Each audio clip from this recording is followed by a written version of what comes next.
This is the BiggerPockets podcast, show 470. I used to think when I first got started in real estate, I wish someone would just hold my hand and tell me exactly what to do.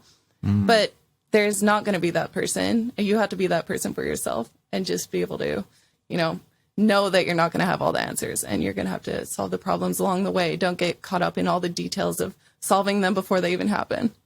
You're listening to BiggerPockets Radio, simplifying real estate for investors large and small. If you're here looking to learn about real estate investing without all the hype, you're in the right place.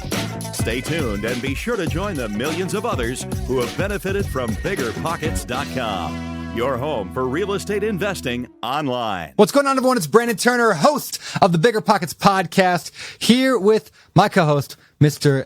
David Top 10 Green. What's up, man? I heard you broke the top 10 of all Keller Williams agents of all of them, of hundreds of thousands of them. Is that true? 180,000. And yes, wow. I just found that out. That's been insane. A wild last 12 months. Yeah, that's insane. Well, good job. David, in three tips, what's it take to be a successful real estate agent? Go. You have to understand real estate very well. Okay. You have to understand people and sales really well. Is that 2 or is that 3? I don't know.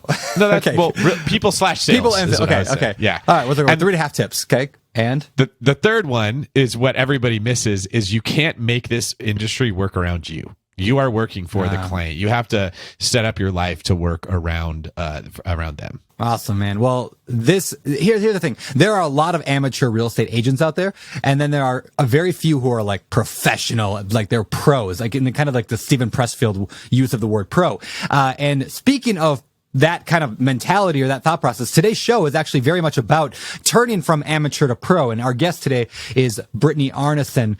Am I saying Arnason right? You did. Good job. Okay, good. Brittany Arnason, who, yes, is in the Sea Shed with me right now. David's out in California, but Brittany's here in Maui, and we're doing this show. And so you're just silently sitting awkwardly during the introduction here. Hi, by the way. Hi, how's it going? Good. So we're gonna talk a little bit about going from amateur to pro today. But before we get there, time to get to today's quick tip. Good job. Today's quick tip is actually brought to you by David, because there is the reason I want David to talk about it for a second is because it's so hard to find real estate deals right now. If you're an investor, it's really hard to find real estate deals. So you have to be using a good real estate agent. David, why is that? Because it is ridiculously hard to get a deal. Just frankly put, they haven't been building houses. Inflation has been continuing to occur. People care more about having a house than they ever did before because COVID showed us that you can't guarantee that things are always going to be open. So you are now not competing with the seller. A lot of people have that in their mind is it's the buyer versus the seller. No. It's the buyer versus the other 12 people that want that house as well. And you might grossly overpay and make a terrible decision based on bad information that you got from your agent or a lack of information that you never got. Or you might get a steal paying over list price and end up with a property that appraises for much more than you paid. Stakes are higher than they've ever been, which means you need counsel more than you've ever needed it. And the agent you have guiding and representing you is more important than ever before.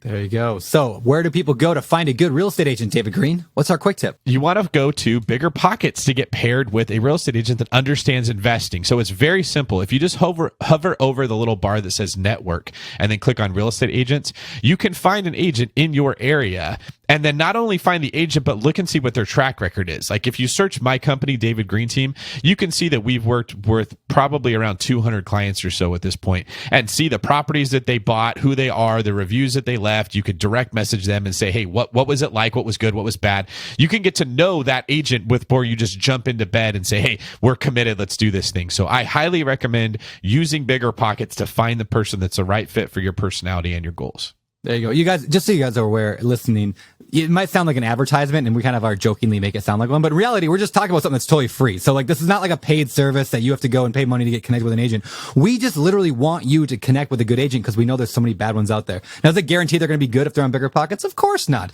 But you have a much higher likelihood of finding one if they're on a real estate investing website and they're committed to helping people and answering questions and all that. So check it out. Again, go to BiggerPockets, go to Network. And that is today's longest quick tip of all time.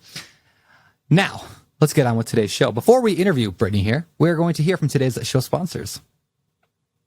All right, big thanks for our sponsors as always. Now, hey, one quick tip for everybody watching this on YouTube. Do me a favor. If you like this video, if you think this is a good video, leave a comment below asking Brittany any questions. As we go through this today, just ask your questions. She'll pop in there, answer them. But also be sure to hit that little plus sign. And that helps us reach more people. And subscribe to our channel if you're not already subscribed to the BiggerPockets Real Estate Podcast channel, which I think is just youtube.com/BiggerPockets. With that said, I think it's time to get into today's show. So, without further ado, and you already met her because she's already here in the shed with me, Brittany, welcome to the BiggerPockets podcast. Again, how you doing? Again, thanks for having me back. It's Yes. fun being in Maui this time. Yeah, this David, time it's you should live. be here with us. Come on. So true story. This was supposed to happen like a month ago. Right. And David flew in to Maui just to do this recording in person between the three of us. And then I got COVID. And so I think that's what shut that one down. I know we've rescheduled this like 5 times. Ryan Serhant rescheduled on us, so we had like some really good shows that were lined up, and so I ended up Yeah, we're supposed to be in person, and then you were just here for nothing. We had to hang out and not do a podcast. That was weird. Boring. Like actual friends. Weird. yeah, that's Gross. actually a very good point. It was the most awkward vacation I've ever had. Anyway, At least so you didn't now have COVID, right? exactly, yeah. Okay, so now we're here in person. At least 2 of us. And you were on the show 320? Yeah, episode 320. All right, episode 320, which is one of our bigger shows. People seem to really like that one. Awesome. But for those who did not listen to that show, can you give a quick, quick 1-minute summary of who are you? How'd you get into real estate? What'd you do beforehand? And kind of your initial first few years into real estate. Yeah. So you could call me Investor Girl Britt. Just get the last name right. Yeah, exactly. That's why I was like, Arnason. Am I saying your name? Because I never say your last name. I don't even Everyone call you just calls Brittany. me Investor Girl Britt. Yeah, I just call you Investor Girl Britt. That's about it. Anyway. Yeah, so I got started 10 years ago, bought my first house at 18 years old for $25,000. In So- Canada, eh? In Canada, that's Yeah. right. You can't buy property in Canada. You can't invest in real estate in I know. Canada. That's They what they say say it all the time, I know. but I just hear that all the fucking time. go. And somehow you have them. It's like magic. Anyway. Somehow. Yeah, keep going. But we'll go through that. We'll get to that because Okay. I want to bring that up. Okay, good. But yeah, so I bird my way up to 10 doors. I'm kind of getting to the point of where I was at when I was on episode 320. But, Okay. mostly single family duplexes, and that's the direction I was going. But what I've been known for is doing a lot of DIY renovations. Yeah. So posting a lot of that on social media and, listening back to episode 320, I haven't even listened to it before because I was too scared of my own I know. I can't listen to myself either. I can't do it. David, do you listen to your own voice? Like, are you okay, like, listening to, like, your old podcasts and stuff you do? Yes, I do, and it's not fun. It's horrible. But I think if you want to be good at what you do, you have Exactly. to do that. You Yep. just have to go through the difficult. You never realize how many times you say like until you listen to your own know what you're podcast. The likes just roll, man. Like when Brittany hangs out with us, it's always the A's, right? Brittany, we were in the car with Matt, and is A just rolling at you. It was Nonstop. AAA insurance the whole time, right? Yeah, like nobody likes listening to their own voice, but you got to do it if you want to get better. Well, Yeah. it's true. I just accept being terrible, and I'm okay with that because I can't hear it. I can't hear my voice. Anyway, Well, so it was so important for me to actually look back at that episode too and see where I was at and kind of reevaluate and see what my goals are and what I really got into investing in the first place. So at that point when you were on the show, what did you have then? What was your life like? What were you doing? Where were you living? What was that whole thing like? Just for those who didn't listen. So I was living in a renovation, doing everything DIY, 10 single family doors, duplexes, and whatever. I was looking to hire a bookkeeper and property manager. I remember that. Yeah. And I was also looking for financial partners. So now when I compare it to where I am sitting in Maui, I'm living in Maui. I have 27 doors running passively in Canada. I have a database awesome. full of investors wanting to partner with me, and I'm working on $27 million worth of commercial deals right now. That's crazy. Okay, so that's what the today's show. We talked ahead of time. I'm like, I've seen this transformation happen over the last few years with you. Because you went from like the way we kind of phrased it in the intro. It's kind of like DIY, do everything myself. Kind of an. I don't say amateur in a bad way because it's more like just a different way. It's a very like hands-on way of doing it. To today. Like you're posting on Instagram like every day, like you're at the beach and you're running and you're like, hey, I just did this call with this millionaire real estate investor to buy him a deal or help him find the deals. Or it's just like you've transformed from amateur to a pro in front of our very eyes. So that's what we want to dive into today. So, yeah, I don't know, crazy. I guess we'll just jump right in again. And like, what did you see? Like what led to that change? I know you got a list, right? Yeah. So one of my main things has definitely been social media. Because if you think about it, something we talk about all the time is our network is our net worth. Yeah. So yeah, you're building this network of people. It just opens so many doors. So for me, I found off-market deals off social media. I found investing partners off social media. I found employees. All of my employees have come from social media so far. Yeah. And mentors, partners. I met you guys. Yeah, and Brittany and I had a race. Did we have a race before that you were on the show? Like, did people know about that on the podcast? I think we started talking about it. Yeah. I So think we're racing to 100,000. Yeah, we were racing to 100,000, and then we hit. Yeah, okay, shut up. And then we doubled down. I double or nothing. And I think did we race to 150 or 200? I think it was 200, right? And I came to Maui. That's when I beat you. Came to Maui, Yep. beat you to 200. Yeah, I pulled ahead at one point, and then, anyway, it's a long, terrible story. Nobody cares about it. The fact Everyone cares. Please follow me. The fact that I lost it twice now. But it's interesting because when I was actually at a breakfast this morning with an investor who has over 1 million followers on Instagram, and we were just talking about how majority of our money that we've raised, the majority of our team members, they all came from our Instagram. Absolutely. Which is mind-boggling that that's like a thing today. Why do you think that is? Well, it's because you build that trust with people. And you are posting all the time. People can see what you're doing every day. Like you're showing them the truth. You're showing them the ups and downs and everything that's going on. So you're building that credibility with them. Yeah. And I think that is so important. So, and then when you're first starting out, it's hard to see. When I was first starting out, it took me a year to get to 1,000 followers. Yeah. And it's really frustrating because I don't really know what to post. I don't know what to do. But I think even start now, I would say, and you kind of figure it out. And it's hard to see until you start to look back. I didn't really realize it until now, looking back at where I was on episode 320. And now I could really see what social media has done for me. I hated social media when I first got my license. I didn't even have social media until 5 or 6 years ago when I first became a realtor, and I sort of had to have my arm twisted to get it. I was uncomfortable with just sharing anything personal about my life at all. But what I've realized is, like Brandon and I were having a talk the other day, that I watch YouTube probably 20 times more often than I watch TV. I'm all day long listening to interviews, listening to people teach and talk on YouTube. It's with my phone. It goes everywhere. I don't sit down and watch TV hardly at all. Yeah. And I think the future's going that direction more. And the same goes for social media. That's where people's eyeballs are. That's where people are communicating. Regardless of how you personally feel about social media and how it's used or how someone uses it, you can't deny that it's becoming more and more powerful. And if you want to be successful in business in the future, you have to get comfortable with the fact that it's going to happen through social media. So, a lot of content that I make is geared towards helping my businesses. Like I said, when you want to become a top producing agent or anything, you got to set your life up around that goal. So we talk about real estate a lot. I talk about mindset a lot. I talk about the things people care about. I'm curious, Britt, if you would share some specifics of what type of stuff you're posting that generates leads for your business. Yeah, I think the more you are posting, the more you're showing people behind the scenes. Like you just have your phone and it's this proximity, right? So even though people aren't in person, we're not face to face, if you're in that 4-foot space, people are building those bonds and connections with you.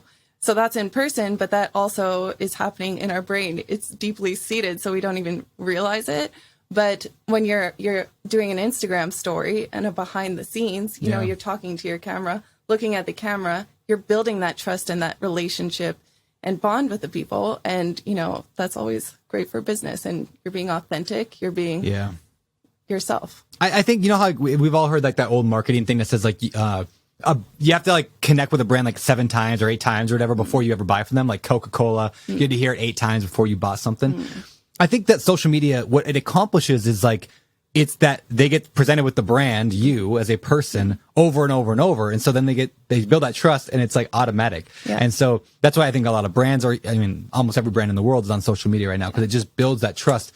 Like, you guys ever follow somebody on social media because it's a product that you're like kind of interested in, but you're not ready to buy it? So you like follow them and then like a year later you buy it because you built like nothing changed other than you just like built that relationship to the point you're like, oh yeah, I like that company. So I think people are the exact same way. So what are the mistakes? What are some of the mistakes people make? And I want to fire this at you too, David. What do you guys think? What mistakes do you see real estate investors making when it comes to social media? Well, I think the biggest mistake is just not doing it. So I think just not getting on there at all. And a lot of feedback that I get from people is they're nervous to post because they don't know what they're talking about yet. Yeah. That's a valid fear, right? Like you're scared to put yourself out there. But people connect to that. Yeah. So they say, I have the same fear. Wow, that's amazing. Like now I feel more comfortable to post. I talk about that all the time. I'm still not comfortable on camera talking to my Instagram stories. So people are pretty surprised by that because I've been doing it 4 years, but I still, don't feel completely comfortable. So I think just starting, like everything, but it's true. You just have to, that's turning from amateur to pro as well. You just put it on your goal list. Okay, I'm going to talk to stories every day or every week, and then you just get more comfortable and used to it. What if you don't have anything to talk, like what if you're not a real estate investor yet? You're listening to this podcast right now and you're like, I can't post a DIY, time-lapse video of me remodeling something. I've never done anything. Like, what's a good strategy for those people to start using social media? Well, I think just going through your story and your process with it. Say, this is what I learned on BiggerPockets this week. Yeah. This is what I've learned doing this. I'm writing this goal. This is my new goal to try get my first investment property. Yeah. And then you start building your network and your tribe with those people who are trying to do the same thing as well. Yeah. Yeah, that's really good. To piggyback on that too is if you're not investing yet and you want to be, by following a bunch of accounts of people you want to be more like and then interacting with them on a regular basis, like leave a comment or ask a question or on their story, respond to it and reply to them or send them a DM. Just the more you build that relationship, I'm not telling everyone to go spam, like all of us, like with invest with me or be my mentor, but just people, especially in your market who are doing it, like build a connection with them. Somebody who does this really well is a woman out here in Maui named Zasha. I think her thing's like invest with Zasha. Yeah. Right? She just does a really good job. She's a newer investor. I mean, she's been with it for a couple of years now. And she just has a really good social media presence. Yeah. And so she's like, hey, I got a flip and this is what I'm doing today. And this is what I'm doing for marketing. And this is what I'm doing. And so because of that, I've seen her connect with everybody I know, I feel like. All of us know her. All of us know her. Yeah, exactly. When I said her name, you guys all knew her. Because she's just good at social media. Well, and adding value, right? Yeah. When I was getting started and I was talking about you guys before I met you, before I was on the show the first time, I was just promoting your books. I was saying, here, this is what I learned from long distance real estate investing, or this is what I learned from the podcast. And then eventually, enough of that and then tagging you guys and stuff and then ended up on the podcast. Yeah, exactly. David, what do you think? What are mistakes that people make in social media? Do you see? Two things, and Invest with Zasha is a perfect segue into the point I want to make. Thank you, Brandon, for just throwing that alley-oop up there for me. I think number one is lack of specificity. Okay, everyone says, I want to bring value to you, but what people care about is how you're going to bring value to me. Zasha's page is very clear. I'm a realtor in Maui. I know this thing. If you want this thing, then you come to me. That's so much better than just RE education, the real RE education or whatever, that I watch videos and I don't really know what I'm actually getting for. And I wouldn't, you have nothing to buy. And if you did, I don't know if I want to buy it or not. I think it's much better to make it clear. This is what I help you with. This is what I do. The other component I think is where I really need to improve is every social media has their own language. Okay. Some is speaking Spanish. Some is speaking French. TikTok, Snapchat, Instagram, Facebook, they're all different. I'm not good at making content for the specific social media thing I'm posting it on, right? Brandon is constantly making fun of me for posting bad pictures on Instagram. He's like, nobody watches Instagram because they want to see something ugly. You need to post better looking stuff. I have never said that to you, ever. Never. Right. Okay. I'm not saying you say I'm ugly. You know that my posts are not aesthetically pleasing. It's not a skill I have, but I'll just throw it up there anyways, right?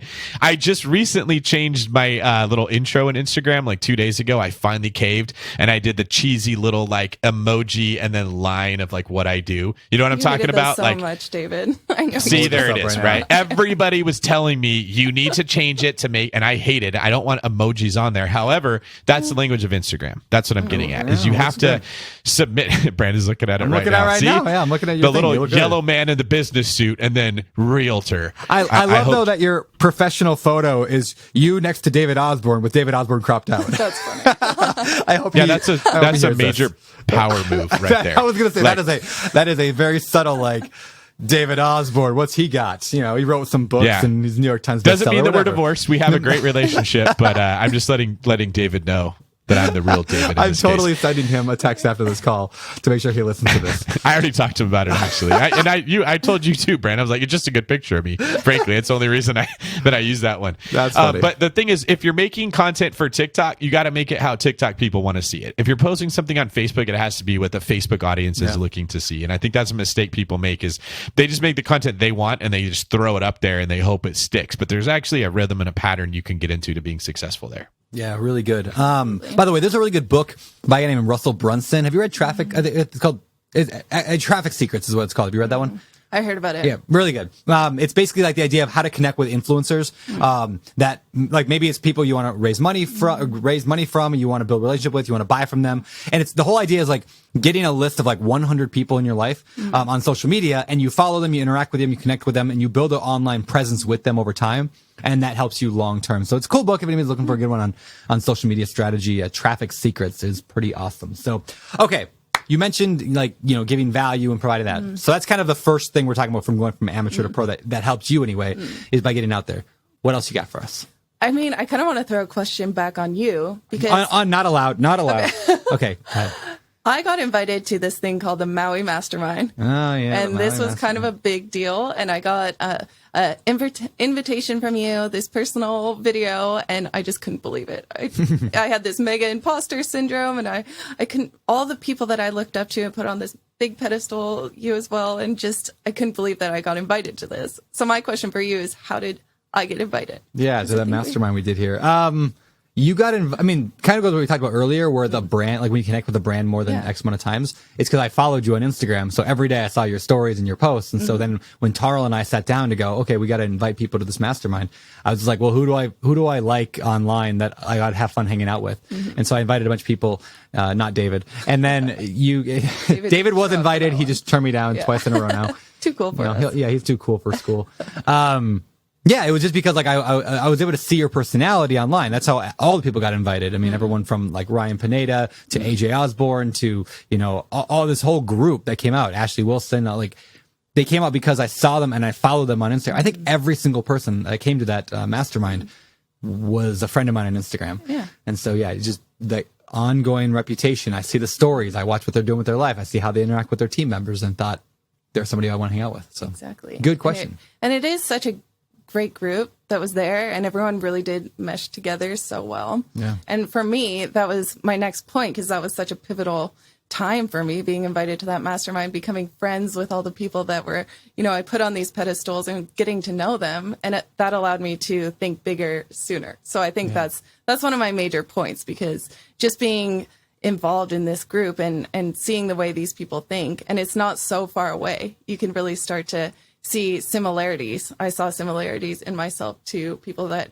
I would just, have these limiting beliefs. I didn't go to university. I can't do what they're doing. I didn't, I don't have the connections. I don't have blah, blah, blah. The list goes on. But you were a Power Ranger. So that's... Wait, no, sorry. Power line person, right? Is that, what was your job title? Power engineer. Power engineer. I like Power Ranger. I think we should rename all power line engineers to Power Rangers. Especially in Canada. It just feels like a Canadian thing. It's like, I'm a Power Ranger. Absolutely. The Ranger of the Power. Anyway, so your point being is like you got around other people who were doing big things. Yeah. And that helped you transform from amateur to professional. Yeah. Am I putting words in your mouth? Is that where you're going? Absolutely. No, that's true. Okay. And it was just, you look up to these people, and I think a lot of people listening can relate, right? They see what we're doing now, and they just think, I can never do that. That's where I was 2 years ago. Yeah. So I don't know, being around those like-minded people, do whatever you got to do to get in some groups and then kind of scale your way up, take those people out. You said that, find someone you admire and you're trying to become, and then take them out for a super nice, $500 steak dinner. Take you to the steak dinner. Yeah. How does somebody though get in a group without just being invited? They happen to for those who don't know, I did an event. We did a mastermind. I've done it twice now out here. We're going to do more of them, hopefully. And my partner with Tarl Yarber on that one. And we had a good time. But if you're not part of the 20 people out of the 250,000 who listen to the show, how do you get into a group of people? Do you have to just hope you get invited? Well, that's what I was so surprised about. It's like, how did I get myself? Yeah, you get good at social media, get on the podcast, and then, you do have fun. Build that credibility, but you have to prove yourself. You're not just going to get invited just because you have to really put in the work. Yeah. So it was however many years of me working every day, doing my DIY renovations, really trying, and people could see that effort. They could see themselves in, an investor starting out and really trying and putting in that work at the start. So 100%. I would add, Brittany, what I think you did different than most people that just kind of shoot their shot was you were just so consistent. You probably tagged me or asked me for something like 6 or 7 times before I ever even replied to you. I bet you probably remember. And it got to a point where it's like, she's just so nice and consistent that like, yes, what do you have going on? And then you offered value and you didn't ask for anything. And you just did that so many times that I just honestly felt obligated to give you whatever you wanted because you'd been so nice. And you sort of Jedi mind tricked me into whatever you want. And I really think that's the best model. Like, Brandon, I know it's the same thing for you. If somebody just does enough nice things for you, you'll say yes out of pure guilt, as opposed to the person that just like calls you out of the blue and is like, oh my gosh, you finally answered, and they want to give you their life story in a phone call, or right, like just, hey, can I do this thing, and that's it. You never hear from them again. Would you agree, Brandon? And actually, Brittany, I'd be curious if you'd share whatever it is you did so that the listeners can kind of emulate it. What'd you do? Yeah, so I think I just try to provide value without actually expecting anything in return too. Yeah. So I think that's really important. I think that, I definitely think that you do that. And I think a lot of people make that mistake of like, I will provide value if I get value back. And so they want to make it transactional, right? With any relationship, forget social media for a minute, just any relationship. Like, hey, will you mentor me and I'll give you 50% of my first deal? Like, or I'll go find a deal for you if you sit down and talk with me over lunch today. Yeah. It's like, instead of just like, hey, I brought you a deal. Thanks. And then like that's it. Like, if you can provide value to people, if you're just getting started, there's a lot of ways to do that. I mean, everything from, the most important way is find people deals. But there's other ways, like there's, hey, I want to improve your system. Hey, I want to help you underwrite deals. I want to help you do cold calling. Like, I will learn the text message direct, what do they call it? Direct response text messaging. Yes. I'll learn it. I'll get really good at it, and I'll run the whole thing for you. No charge. I'm not asking anything. I'm just trying to provide value. And that's what I'm looking for. So anyone out there. There you go. Yeah, exactly. I think we're all looking for people that can do this. And it's hard to find people who actually do stuff. So anyway, get into a tribe of people. Yeah. If by putting in the work, by providing the value. Yeah. Anything else on that note? Yeah, I think you could also start your own group and your own tribe of people. You can be the one inviting them. Yes. So I think that's a great way to go about it. It doesn't have to be you're invited, you're the one invited. Yeah, it's such a good point, because like people are like they want to be included in a thing like that. Like, oh, I didn't get invited to a mastermind. Why didn't I get asked to do this thing? Why didn't go make your own way? Like, it's like I don't know. Go out there. There's a book called Choose Yourself by James Altucher. I hope I'm saying his last name right, but it's really good. It's all about that. It's like, stop waiting to be chosen. Oh, the TV show didn't take me. Go make a YouTube channel. Like, I didn't get part of that job. Okay, great. Go be an entrepreneur. Like, in today's economy, we can choose ourselves. And same thing with the friends we surround ourselves with. Like, yeah, I'm starting a real estate meetup. We're going to meet at the brewing, what do they call them? A brewery. It's like saying rural. It's like brewery. I can't say it. You got me thinking about a lot of people that do this well. Shelby Osborne started her Pints and Properties meetup. Bo Eckstein, our buddy from GoBundance, started a pretty big meetup. David Perret just started, Military to Millionaire? Who knows if he even owned a house when he started it, but he owns them now because he's got a lot of people that are coming. I think you're right. Like, the people that are considering starting it but maybe don't want to, think they don't have enough experience, but nobody knows or cares. They just, it's a group. I get to go there. I can be a part of it. Yep. Sign me up. Yeah. Get people to speak and see what happens. Yeah, just show up. And if 2 people show up the first time, 1 person shows up the first time, nobody shows up the first time, do it again the next month. Learn from it. Like, do it a week later. Do other meetups. Connect with people. Do what you got to do.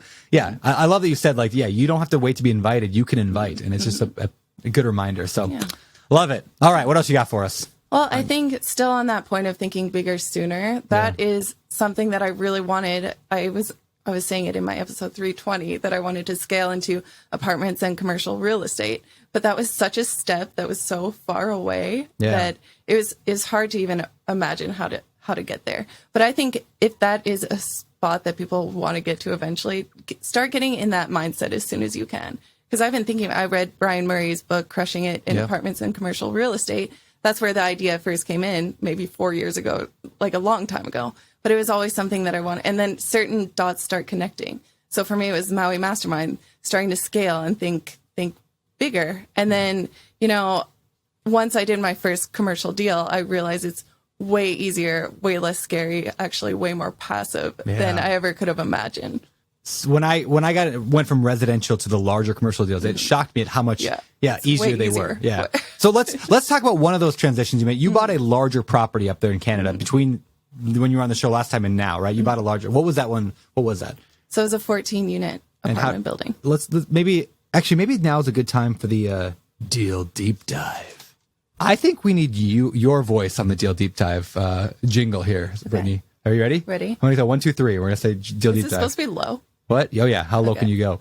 1, 2, 3. Deal deep dive. There we go. That's your low voice? I really try. Deal deep dive. It's sad that this might come across as a sexist statement. I'm going to go ahead and put it out there anyway. It's sad that women can't do the low voice, but men can do the high voice. Like, we just have... Can you do the high voice on Deal Deep Dive? Deal Deep Dive, right? So, we have the ability to do both voices. Like, I can impersonate a woman, but a woman can't on the phone, and a woman can't impersonate me. Not at all. It's actually, a woman could impersonate me because I sound like a 13-year-old girl. But moving on. I don't know. Rosie, when she mimics your voice, is absolutely adorable. I think you should post something of that. I'm daddy. Daddy. Yeah, thanks. All right, deal deep dive. So this is a part of the show where we dive deep into one deal that we've done. Now, normally we do this at the end of the show, but it just fit right here, so I thought we'd jump in with it. So deal deep dive. We're going to ask you a bunch of questions about the property. So first one, what type of property is it? I already said that, but and where's it located? It's a 14-unit apartment building in Saskatchewan in Canada. Saskatchewan, Canada. Uh-huh. All right. For those of us that are not in Canada, what does that mean? I think Where is that? Is that a name? Is that a name of an area? Right. Is that it's kind of in the middle. It's middle. The part most investors in Canada forget about because they're stuck on Vancouver, Toronto, thinking they can't invest in real estate. Okay, that's what I needed, between Vancouver and Toronto. Yeah. It's like the Kansas. I was going to say like the Kansas or Oklahoma of like Canada. So, all right. So The flyover area. Okay, how did you find this deal? So I had a list of sellers that I came across just online or I would call for rent signs just if I saw kind of an apartment. Nice, I thought, that one looks like it could be a seller owner. Anyway, So I had this list and, I was kind of doing some other stuff. I was not really super focused on apartments for a while, but I just kept collecting this list. And when COVID happened, I thought, okay, this might be a good time to reconnect with these sellers. So at the time, this property was listed for $600,000, which the numbers just didn't make any sense. It wasn't going to work for me at that time. So reconnected with the seller, offered at an 8% cap rate, which put the property at $451,000, and the seller agreed. Wow. Okay. So hold on. We're burning through this deal deep dive. So how'd you find it? We got that. How much was it? We got that one. And negotiation. I mean, there really didn't sound like a whole lot of negotiation there. There wasn't a lot of negotiation, no. It's just kind of one of those ones I want out of it. So, and I explained the process. This is how I got to this number, and these are the other examples in the area that I was looking at, and it just ended up making sense. But a thing that I really, really think investors should know is you have to start thinking creatively with these commercial deals, because there are so many different ways to think about it. And we've talked about this before, Brandon, where it's just, you do what you got to do to make it work, and there's always a way. Yeah. It's not like, can it be done, but how can it be done? Exactly. Yeah, that shift is so important. Okay, so you got the negotiation done. David, you're up next. I think that's what draws people to commercial real estate investing, actually, is the fun and the creativity, that there are a lot of different levers you can pull on to make it work, as opposed to the spreadsheet mindset that just says, I'm just going to plug in numbers, and if it doesn't work, I move on to the next one, and they just keep blasting through. I would highly encourage more people, if you like a deal, you like the area, you like the property, you believe in it, and it doesn't work, to look and see, could it work? Don't force it, okay? But sometimes there's a solution as simple as rent the rooms out, or take the living room and turn it into 2 bedrooms and do it that way, or convert the basement. And all of a sudden, that deal makes a whole lot of sense when it didn't make sense as a straight up 1% rule rental property. That's a really good. I did this call there's a group called the JDC Mindset Academy. It's my coach, Jason Drees. It's his group. So, I did this call like 2 weeks ago where I went on there and people just literally, all they did is give me an address of a property. And my job was just to analyze the deal. I didn't know anything about it, but I spent like 2 hours straight analyzing people's deals. And what was fun about it and what I realized is how much real estate is more about mindset than it is math. Because like most of the deals, when I first looked at them, they did not work out. But what a good investor does, and I didn't do in the beginning, like initially, when I got into real estate, it was just like, nope, not a good deal. I started thinking, well, what would make this a good deal? And I'd be like, well, let's look it up. And then I'd look at it on a map, and I'm like, oh, look, there's a college near here. And I asked the person who was on the call, I'm like, hey, this college, was that is that a big college? Oh yeah, it's huge. Tons of it. I'm like, we're like a quarter mile from the college. Could we turn this into student rentals? Oh yeah, maybe. I'm like, well, what would student rent? So we go through the numbers that way. And all of a sudden, what was not a good deal became a good deal, but it became one because of the mindset, not the math. Yes. I mean, they have to go together. The mindset and the math have to go together. And that's exactly what I did on this property too. Okay, so walk us through. It was that situation. There was a lot of people like transient workers, so they'd be working for railroad, and they didn't want to buy a house. They have money. They didn't want to buy a place. There's no Airbnbs really. Yeah. So in this city, that's what I did. It was, okay, the numbers are terrible this way, but what can we do? Renovate and furnish it and do it monthly rental. Okay. And that almost doubled the rents. That's awesome. Just by doing that. That's awesome. And that's exactly, it's how can I make this work? Yeah, that's really good. All right, so let's ask the question then. How did you fund it before we get to the outcome? So this is amazing. Okay. Funded at 1.45%. 1.45% interest. Yeah. Okay, hold on a minute here. Because I heard someone else from Canada say something very similar on the Real Estate Rockstars podcast. And he said over a 5-year term. So is this an adjustable rate mortgage, Brittany? 1.45%. That's at crazy. 35-year amortization. So Canada goes 35 years, which is interesting. U.S., we only go 30. And then why is it so low? Like, how do they do that?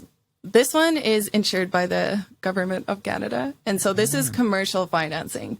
So and that's another huge pro to commercial real estate because there are those different financing options. And getting this loan was way easier than getting a loan for one of my $100,000 properties. So it is awesome once you start to get into the commercial side of things. Especially in Canada. I'm moving there. I mean, I got a 2.9. I got like a 2.9 on my last like $5 million loan for my mobile home park. Yeah. I thought that was good. Well, maybe we should highlight why the rates are different. I think that'd be important because we don't want people getting a 2.9 to be like, what the heck? How come I didn't get a 1.45? Right? Right. Even in America, our 30-year fixed rate loans are subsidized by the government. That's what Fannie Mae and Freddie Mac are doing is they're insuring loans and they're putting money out by buying loans that have already been made back so that lenders are incentivized to give you a stupid low interest rate because then they can sell the loan the minute that it's been originated. And the government is going to basically partner with these companies to take it on their own books. That's why rates are this low. None of us would lend our money for 30 years at 2.9%. That would just be a bad business decision. And I'm sure Canada has a similar program in place. They recognize home prices are really high. It's hard to buy real estate. So let's get involved here to keep rates low so people can actually afford it. Yeah, that makes sense. So, my 2.9 or whatever is also, it's insured. It's a commercial loan, but insured by Fannie Mae or Freddie Mac. I think had that one. Same thing. That's how we're getting super low. If you're going without that, like you're probably going to be in the 4, 5, 6. But there's some countries right now that are at negative interest rates. They're predicting that Canada might go negative soon, and even the U.S. might go negative. Who knows? This is uncharted territory right here. We're in the world, but anyway. Make hay while the sun shines, right? Exactly. That's amazing. Okay, what kind of down payment did you have to do for that? So down payment, we actually got seller financed. Really? Yeah. So $125,000. So they carried that. What did you have to put into the thing then? Just renovation costs. That's awesome. Yeah, not a lot. And that's awesome. And now, looking, it's probably doubled cap rate from purchase to now. Just doing those renovations, being able to rent it out. Furnished, that was huge because there's a lot of people looking for that kind of property in this city. Cool. So there's just always a creative way to do it. So going back to the questions here, we kind of covered how do you fund it, what'd you do with it. So you rented it out. You said so like month to month furnished rentals is what you made it, right? Yeah, that's so cool. Yeah, that's smart. Do you have like traveling nurses there, or just like the construction workers, that kind of thing? Well, there's a lot of just industry, so industrial. Yeah. like there's CN rail and the railroads going through all the time. Yeah. So there's a lot of people and that's why the houses are cheap and you could get really good deals because not a lot of people want to buy to stay, but they will rent a nice place. I was actually talking to another investor this morning about that exact concept of like, because he was a new investor just getting started. It's different from the breakfast conversation I had. And this guy was saying how, like, well, should I get into this or that? And he said, what was he looking at? He said, I'm thinking about group homes for for families that have a developmentally disabled young person. And I was like, I love that because I don't know anything about it. I don't know what he does that, but like that's such a cool, unique niche that if you were good at that niche, you could probably just dominate it. But because it's very, very unique, right? And your thing is like, yeah, I recognize like I could just do what everyone else does, just put it for rent, or I could find this unique niche of like these workers need a place to stay. So again, it's mindset over math, but it includes both of them really. Yeah.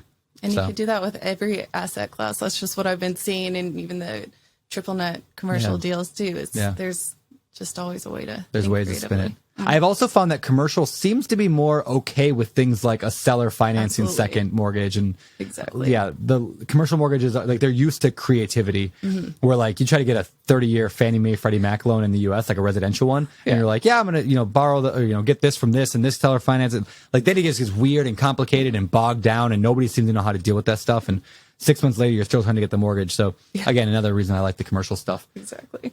All right. What about outcome wise? What do you get today? Like, what's the income like or cash flow like? Who manages it? What's it like? Yeah. So completely managed cash flow is $53,000 a year. A year. Wow. So, I mean, that's enough to replace a lot of people's income. Yeah. While you're living in Maui. And you got that with no money down other than the rehab cost? Exactly. Yeah. That's all right. Yeah. So that's just that thinking creatively, which is what was so great about Brian Murray's book. Yeah. Becoming friends with him and kind of just different ways of looking at things. Because at the end of the day, we're trying to solve problems. Yeah. We're all problem solvers here. So the bigger problems you can solve, Yeah. You get 100%. That's why I love real. It's so funny when real estate and like when people want to get into it. Yeah. I'm like, I really want to do this, but this is so hard, or this is like really tough. They can't find any deals. I'm like, this is your job, like to be a problem solver. Like it is hard. It is hard. That's why we make a lot of money. Just yesterday, I don't remember who I was talking to, but someone was complaining about like the typical "what if the toilet breaks" thing. Okay. Yeah. And I was saying, listen, for $53,000 a year, let's say that's your income at your job that you go work. Okay. Are you solving problems all day long at your regular job? Yes, you are. That is why you exist. You're literally there to solve a problem that a business owner doesn't want to solve. And you get paid $53,000 for that. Why would you think that you should get an income stream with zero problems the same way? Like, of course there's going to be problems. They're way less than what you're doing at work. They're probably way more fun than what you're doing at work. They have a bigger upside. You get ownership in this company. And still, the thought of a toilet clogging or a tenant being mad is enough to stop people from getting into it. But they don't use that same logic when it comes to their W-2.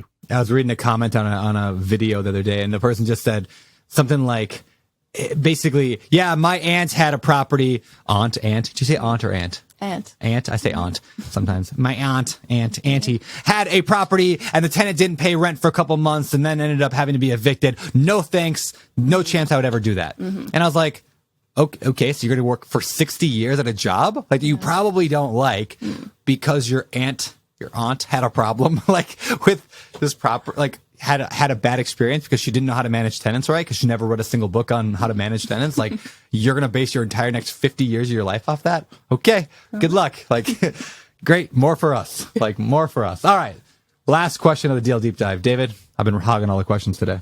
That's okay. You ask them really well, and I just get to provide commentary when you do it that way. What lessons did you learn from this deal, Brittany? So for me, the biggest lesson was definitely the bigger deals are actually more passive and more scalable. Yeah. Because I was so stuck in this DIY trying to do these single families and duplexes, which was great. And it's taught me a lot of lessons as well. But once I closed that deal, it was a total mindset shift and game changer because it was way easier than I ever expected. And now I feel like I can scale my business to a whole nother level after doing that one. That's awesome. All right, well, let's move this thing along. I know we had 7 things to talk about today, right? So I think we're 2 in. Is that right, or we're 3 in? We're 4 in. Oh, we're 4 in. Wow, so now you are moving this along. You want to do a quick? Let's do a quick recap where we're at so far. So from the beginning, it was the first one. Social media. Social media. Provide value. Okay. Invest in yourself. Okay. Think bigger sooner. All right. That's 4. Okay. You are just cruising through this. All right. Number 5. So number 5 is jump in before you're ready. So that was how I felt with so many things now looking back to it. So quitting my Power Ranger engineer, whatever kind of job I had. I like Power Ranger way Power Ranger, the pink one. She's the coolest. Yeah, she was the coolest. Actually, I had a crush on her when I was like 3. It was great. Anyway. So yeah, I think jumping in before you're ready. So when I had that job, like a lot of people probably feel the same way. It's kind of extremely intimidating and, you know, there's all those fears, but I would just ask myself, what's the worst case scenario? Yeah. So, you know, jumping in before ready has happened to me a lot. And worst case scenario for me, quitting that job is, okay, I'm 24, whatever it was. I'm going to have to get a new job. Like, I'm going to try this real estate thing out and see what happens. It reminds me of that, the asymmetric bets thing. We talk about that a lot on the show lately. I don't remember who was the first person to bring that up to us on the podcast. Remember? Yeah, it was the wow. Why are we blinking right now? He's in Europe and he has a podcast. The billionaire one. They study billionaires. Yeah, we studied billionaires. Stig, right? Stig. Stig. Yes. Stig. Yeah. So Stig. Yeah, talking about like some bets you make. They have a very small downside and a very large upside. And so we like. If I quit my job and jump into this new entrepreneurial thing or this real estate investing thing or whatever that is, and it doesn't work out, okay, I might have to go back and get a job. I might lose 6 months. I might lose 10 grand. Yeah. Or I might make millions and millions of dollars down the road and become super successful and retire early and spend time with my family and travel the world and be awesome. It's not a 50-50. Yeah. It's an asymmetric bet. And so when we start looking at real estate and start looking at life that way, Tim Ferriss makes that point really well in the 4-Hour Work Week. Remember he talks about that? It's like, he has like, I think called it the worst case scenario analysis or something. And he's like, okay, you go and quit your job and travel the world. What's going to happen? Worst case. Okay. You go broke and he's like, your girlfriend breaks up with you and your dog dies. And, you know, like at the end of the day, like you get a new dog, you get a new girlfriend and you go back to your home and you live on rice and beans for a few weeks and then you're back to normal. Or you have the best year of your life. And so it's the same thing. Yeah, same. And it was the same when I got on BiggerPockets for the first time too. Yeah. I was so scared. I didn't want to go on. I was so intimidated about my speaking and all this stuff. And then it just opened that many doors and that many more opportunities come from that. So I think just getting comfortable in, you know, that fear and that feeling and kind of knowing that you're not going to have all the answers. That's really important. And now that's something that I've taken away from being at the mastermind and being around you guys. You guys don't have it all figured out. You're just figuring it out. As Don't tell our secret, Brittany. Sorry, come on. That's the secret. Everybody. People are supposed to think we got this all figured out. But it's true. It's just these problems come up and then you solve them. And I used to think when I first got started in real estate, I wish someone would just hold my hand and tell me exactly what to do. But there's not going to be that person. You have to be that person for yourself and just be able to, you know that you're not going to have all the answers and you're going to have to solve the problems along the way. Don't get caught up in all the details of solving them before they even happen. That's a great point. I like that. That should be put on your Instagram. Don't get caught up. I was literally thinking like, I'm going to take that clip. We're going to put some inspirational music behind it and like put that out on Instagram all over the place. So, and he's going to quote himself as saying it. Everybody, we know how that goes down. Shut your mouth, David. Good. I never did that. Well, I do want to highlight what Brittany was saying there. I just made a video the other day. It's being edited to come out about how to overcome analysis paralysis. And what it really, I think like the root problem with analysis paralysis is fear of uncertainty. There's a comfort that comes from every single thing that could happen. I know what I would do, or I've negated that being able to happen. And if your brain is looking for that to be the solution. And if you don't ever get there, then you don't ever act. But nothing else in life works that way. And that's why I give people permission to say it's not reckless to let go of that need for certainty. If you think about an athlete that plays a sport, you don't know what play if you're a defensive football player in the NFL, you don't know what play the offense is going to call. They literally have people that pay full-time salaries to disguise what they're going to do. Does that mean you shouldn't play football because you can't completely predict what they're going to do? No. What makes you a good football player is your ability to adapt. Well, odds are with this lineup, it's 3rd and 1. They're probably going to run the ball. So let's put a situation together to stop the run, but let's have a backup plan in case they throw the ball. And then let's look at what happened, see what we did wrong, and be better on the next one. That is totally normal for so many situations that happen in life. Like, who's ready to be a mom when they have a kid or a dad, right? I was ready to be a mom. I was ready. It just didn't happen. Well, I ended that up with high pitched dad. voice of yours. It sounds reckless to say just move forward without knowing, but if you look at it within the context of everything else in life, we're already doing all of these things. And so it's sad when I see the people that need life to work out on a spreadsheet before they'll actually take action. It's okay to let go of that. That really does tie into my next point, which is mindset, which is, exactly what David was just describing, and having that confidence. I think that's so important. Even if you don't have it figured out, like think of that future version of yourself who does have it all figured out. Yeah. I never thought I'd be speaking on stage. Yeah. I never thought I'd be speaking at all. And then I'm like, okay, speaking at all. I'm like wrapped up in my DIY renovations, just doing my own thing. Yeah. And now I'm doing the podcast and all this stuff, and just thinking about that in whatever way. So I'm getting in these big commercial real estate deals, and I'm really, really excited about that. And that's my path. That's where I'm moving forward to. And having the confidence that I might not have every single answer right now, but I guarantee I know the person who will have the answer. Yeah. That's really good. Comfortable in that. How have you improved? Like, how has your mindset changed over the last few years? Like, where do you see the biggest transformation in the way you think? Well, it is crazy kind of thinking back. And I really started thinking after listening to episode 320, because everything has completely changed around.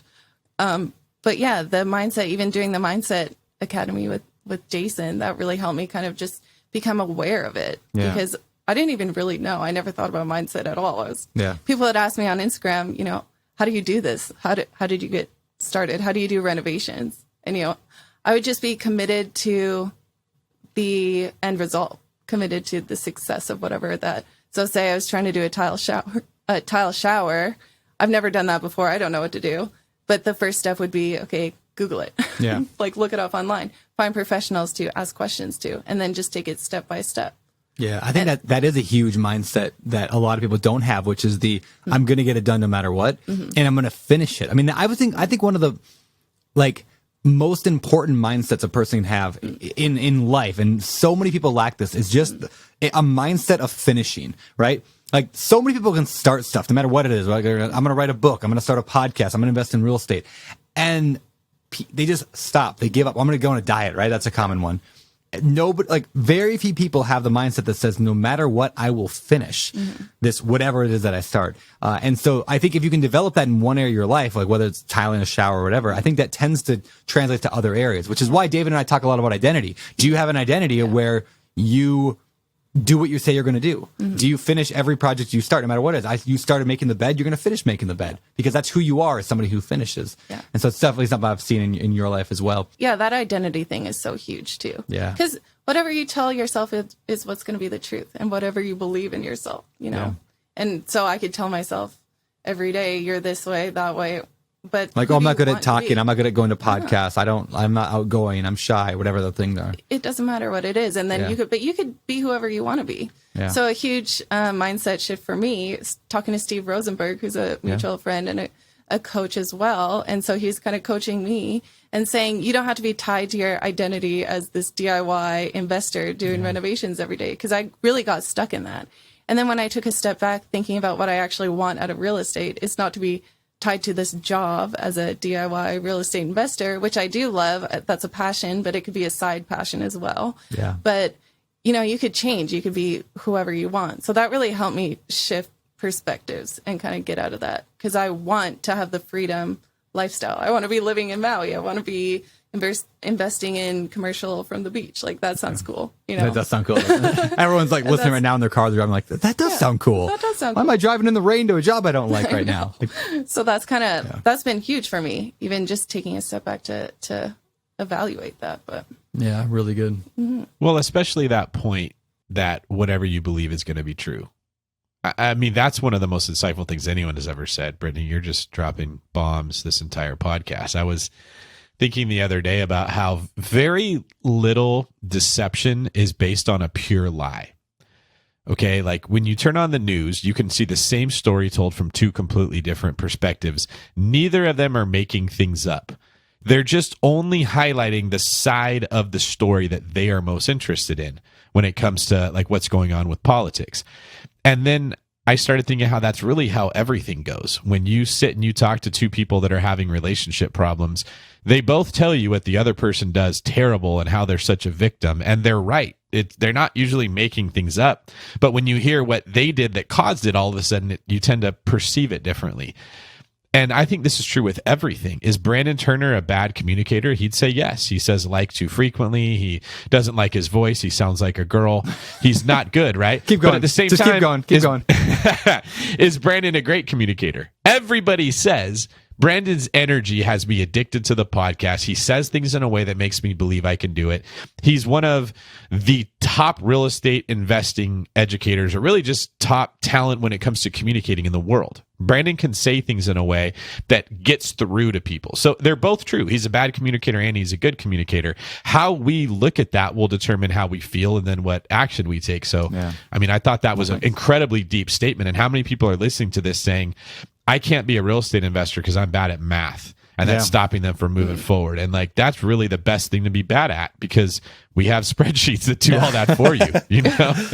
I have said this before and I'll say it again now, is like, cause I just think it's such a good reminder, is my biggest self-conscious like thing in my life, the thing that my entire life I've been most ashamed about myself has been the way that I talk, my voice. And for whatever reason, the world knows me for my voice. And so it's just like, it's one of those things. I'm just a big believer that like sometimes, whether, you know, God, the universe, however you want to look at that, like can take your biggest weakness or your source of self-esteem, your source of low self-esteem, and can make that your biggest strength. And I think that's just a fascinating reminder, just to remember, like, yeah, whatever it is you think you're terrible at, like you can, like, it doesn't matter. I guess that's the bottom line. It doesn't matter.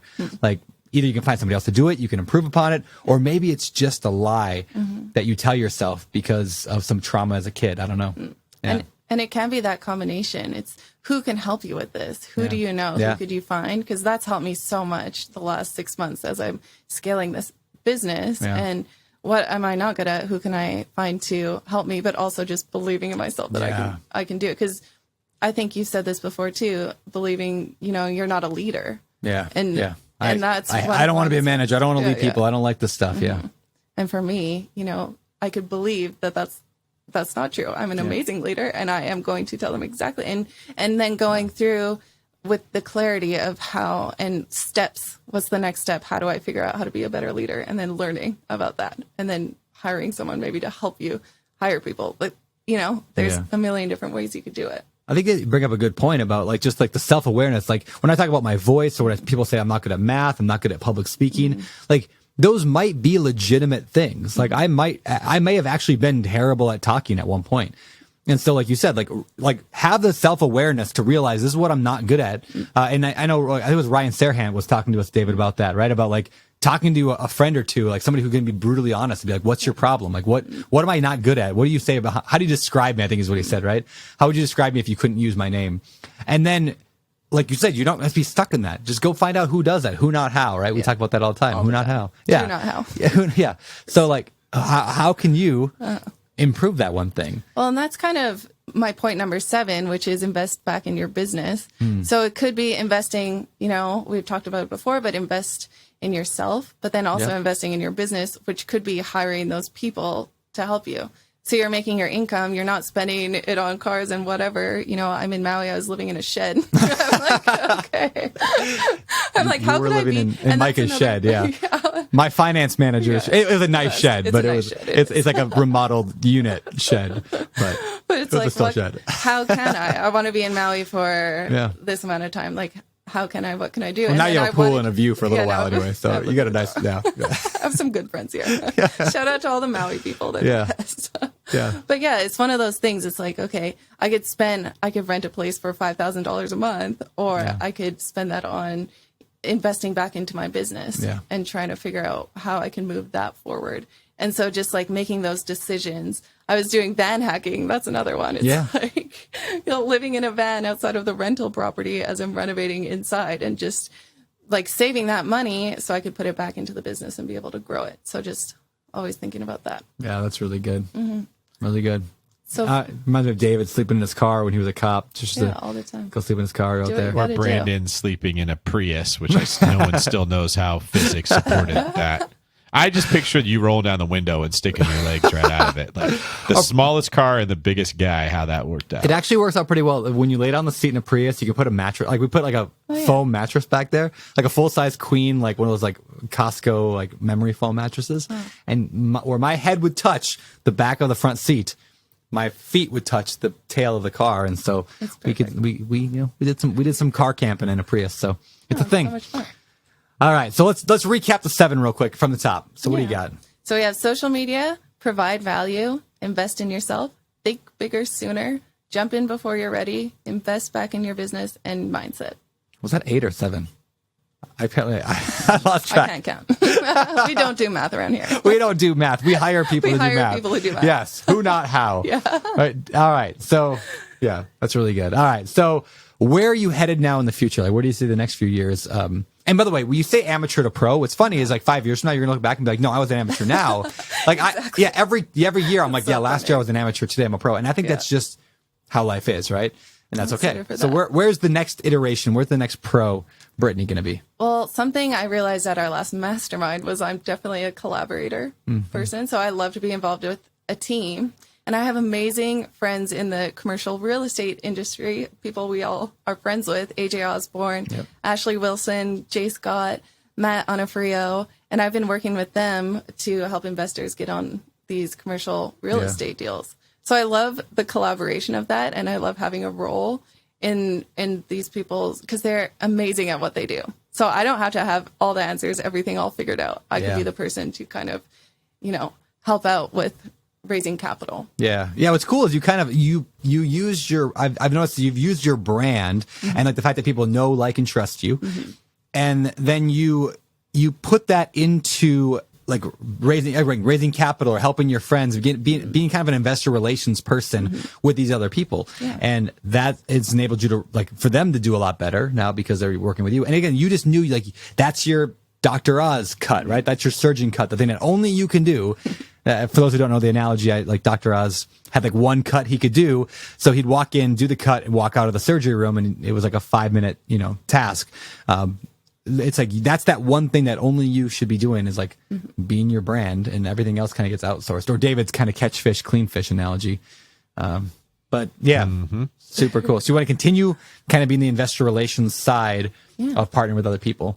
And, you're going to go raise some money for Open Door Capital too, right? Come on. Of course. Let's do it. All right. But I did recap those 7 points as well in a free course on my website. Ooh, fancy. Yeah. So I'm building out a lot of stuff. I'm doing a commercial real estate course and kind of a DIY. So I have kind of the people who are interested in commercial stuff and the DIY stuff as well. So and that's all stuff I'm building. The website is? Website is Power Ranger. No, yes. Brittany, Brittany, my last name, Arnason, ARNASON.com. Let's move on to the last segment of our show. It's called our... All right, the famous 4. This is the part of the show where we ask the same 4 questions to every guest every week. I know we've thrown them at you before since you've been on the show back on episode 320. Maybe they've changed. So let's find out. Question number 1. Favorite or current favorite, I like to say all-time favorite or current favorite real estate related book? Crushing It in Apartments and Commercial Real Estate, I should say the whole title, by Brian Murray. Perfect. One of our great friends. And Brian Murray is the co-author of the new Multifamily Millionaire book that comes out this summer sometime. So excited for that. Yeah, that's going to replace that book because... Absolutely.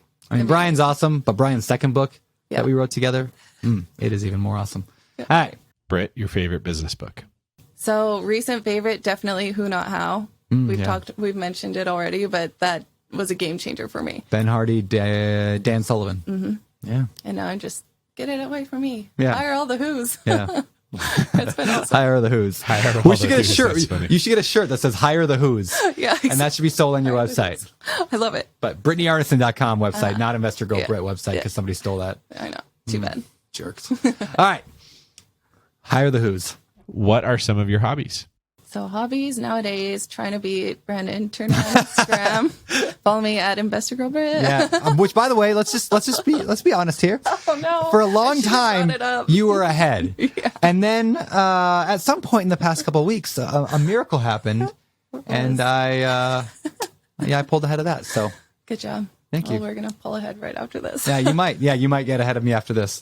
Why did I bring you back on the podcast? This is going to ruin my chance to be winning. Bad strategy. This is terrible. This is a terrible strategy.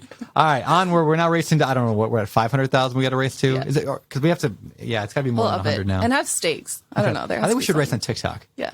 I'd win there. Yeah. I'm doing pretty good. I got like 3,000 now. Uh-oh, I'm behind. It's terrible. Why would you do that? You're going to race her on TikTok, Brandon? This is like Do you know Ben who you're Askren saying, yeah, maybe I should go get in a boxing match. That's a great idea. I don't get the analogy. I'm going to assume that it means that I'm so good at TikTok, it would just put her to shame. I think that's what you were getting at, right? I'm so good at dancing. Ben Askren is an MMA fighter that was an amazing wrestler and didn't punch very well. And he took a fight with a YouTuber in a boxing match where he had zero skill. And is that the Logan? Is that Logan Paul or whatever? That's So we've now made that like a thing in my team where we say, don't get Ben Askren when you step into territory that you're not good at and you're at a massive disadvantage, like just with pure ego. Britt on TikTok would absolutely destroy you. Take her out on Facebook. You have a chance there. I'll go on LinkedIn. Yeah. MySpace. Yep. Oh, LinkedIn. All right. All right. Last question. Have you asked your last question? I have not. What do you think separates successful real estate investors from those who give up, fail, or never get started? Well, I think it all comes back to mindset. So, I mean, that's my number one thing now is just figuring out where you're at. So taking the steps in order to get in the right mindset to either get started or to scale up. You know, that comes up a lot. Mindset seems really important. Someone should start a podcast for real estate investors that focuses on mindset. Maybe like a Sunday episode of a real estate show. That should be on mindset. That'd be great. That'd be great. How to take all the information that you learned on earlier in the week and actually apply it. We could interview people like Ed Milet and Darren Hardy. Or, Ben Hardy, not Darren Hardy. Actually, I'd love to interview Ben Hardy and Dan Sullivan. Good mindset. Yeah, we have to do that. That'd be a great idea. Anyway, all right. Brittany, David, did you ask her where you can find out more about her? If not, I haven't yet. All right, why don't you ask her where you can find out more about Brittany? Brittany, can you answer the question that Brandon just asked? So we already went through this, I guess. All right, where can people find BrittanyArnason.com. Okay, and your Instagram is Investor Girl Brittany. Very good. Don't go there. It's terrible. All right, your Instagram is Investor Girl Brit. Yeah. If you follow Brittany, just make sure you follow me as well, so I stay equally ahead. You're not allowed to follow just her. I think last time everyone unsubscribed from me too. I think I lost people last time you were on this podcast. Anyway. I think she probably asked them to. Probably. Yeah. It did at one point. Yeah, she's got an automated thing. Anytime anybody follows her, it sends an automatic message to them in the DM system. It says, please unfollow Brandon. Yeah. That's exactly right. Shady. That's what that is. Shady. What you got to do. Yeah. All right. With that said, let's get out of here. David Green, you want to close up shop? Yes, sir. This is David Green for Brittany Creative Thinker Arnason and Brandon Blue Ranger Turner signing off. You're listening to Bigger Pockets Radio, simplifying real estate for investors large and small. If you're here looking to learn about real estate investing without all the hype, you're in the right place. Stay tuned and be sure to join the millions of others who have benefited from BiggerPockets.com, your home for real estate investing online.